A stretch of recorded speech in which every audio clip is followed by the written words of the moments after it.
lounge, and I cannot believe the crap she puts up with. We all have to put up with many, many hours of penis jokes and masturbation stories. But this little number is still alive, and here she is, Hilary Gardiner.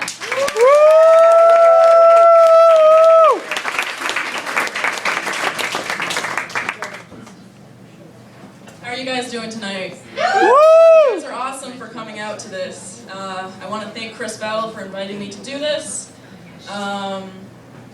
Yeah, so I have a liberal arts college degree, bachelor's degree, which is code for I work in a grocery store. Yeah, you know, someone's got to do it. I got to do it. So, you know, on the regular I have like women coming up to me, middle-aged women, and they're like, this chicken has a rash. That actually happened to me last week.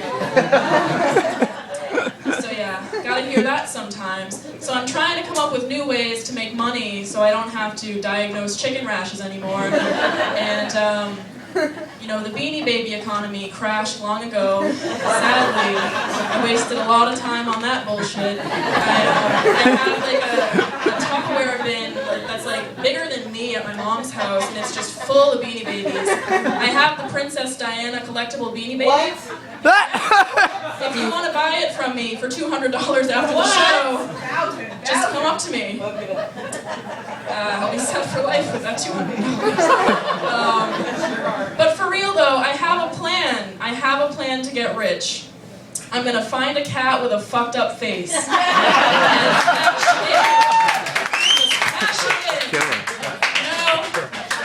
you guys know Lil Bub?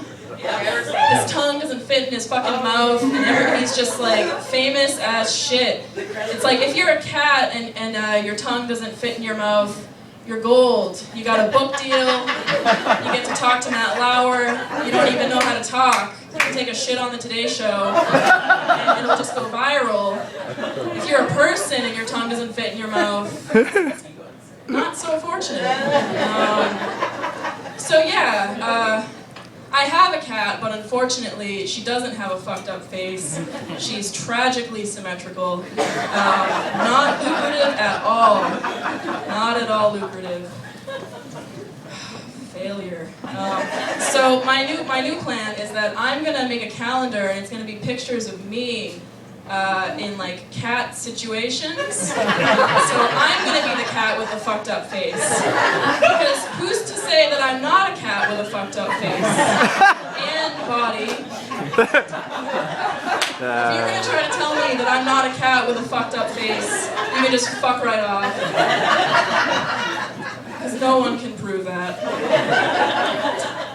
I need some water. Classic. Ever feel like your therapist doesn't listen to you? I was at my therapist earlier this week, and I was whining about childhood and just like lamenting all these things that I'll never get to experience again. And I was like, you know, I'll never be tucked into bed again.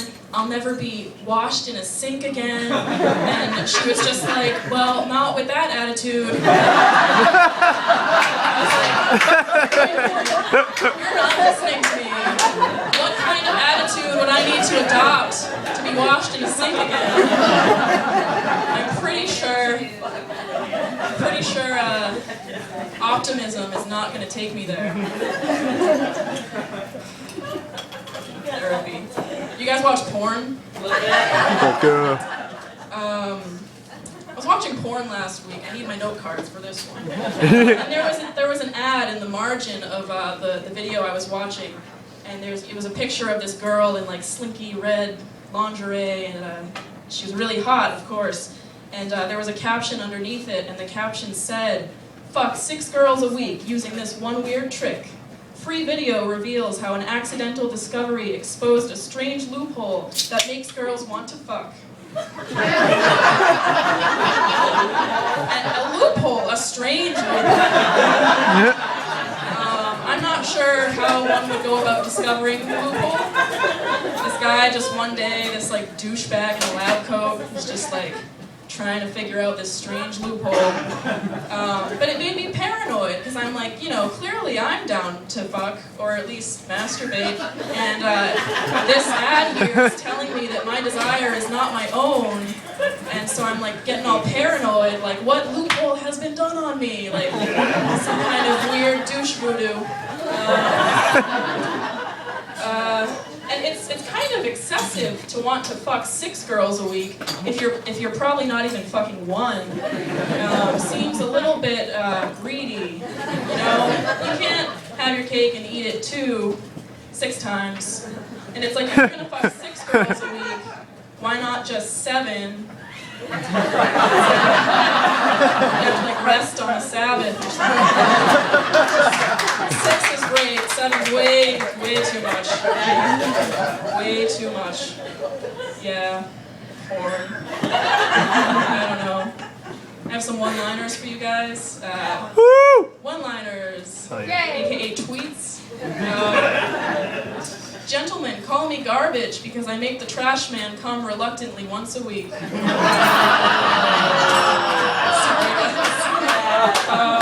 I love it! My number 1 fan. One row convenient.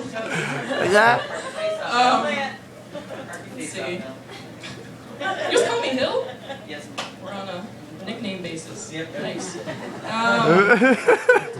You guys ever notice that confirmation bias only occurs with really bad things? It's like I'll convince myself that I have like a brain tumor or something because I'll have a headache for like 3 weeks in a row, and everywhere I go I hear about brain tumors, and it's just like I convince myself that I have one because A, I'm a hypochondriac, and B, the world is just confirming it for me over and over again.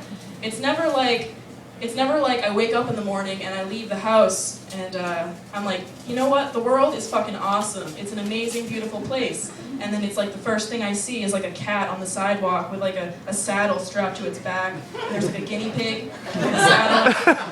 And the guinea pig is like wearing a cowboy hat. And they're offering me candy. Love it. Anyway, you guys have been great. Thanks again for coming out. Have a great night.